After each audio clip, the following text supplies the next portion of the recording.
Oh boy, man. So, I'm pretty sure everyone, or at least every rail fan, knows that Canada is notorious for the K5CA and its mandate of the K5CA. So that means you're pretty much accustomed to this.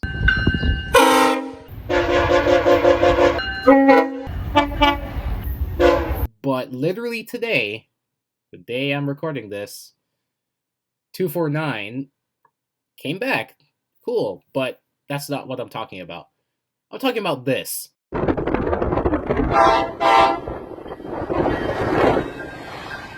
Yes, that is legitimate. It's not edited in any way, shape, or form. That is literally a real clip of a K5LA on 249. So, what happened here? 249, well, I actually have to explain why it even has a K5LA and why K5LA is so special up here. K5LAs up here were pretty normal and standard up until 2010, where Transport Canada said, you know what? No, we need a garbage horn that will get people's attention better and prevent trains from hitting cars or people or anything. So the K5CA came to be, and it was mandated in 2010. And by 2012, every passenger railroad in Canada, there's only four, had the K5CA. Bam.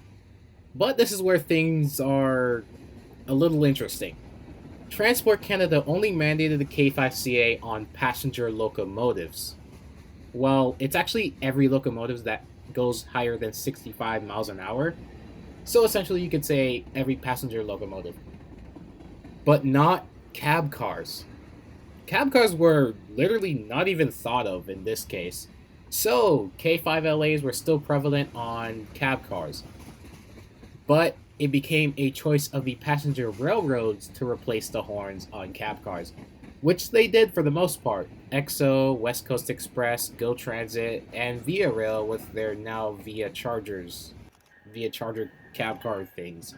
Anyway, let's focus on Go Transit. Go had replaced a bunch of cab cars that had K5LAs and gave them K5CAs.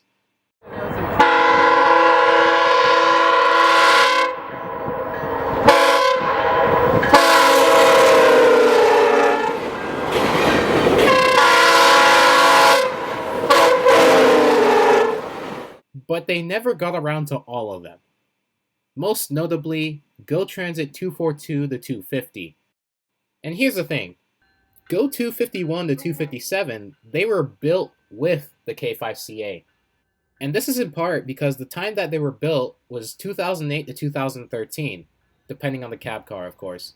So, that was either just before, during, or after the mandate.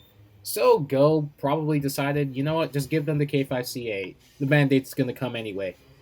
But the mandate didn't mandate cab cars.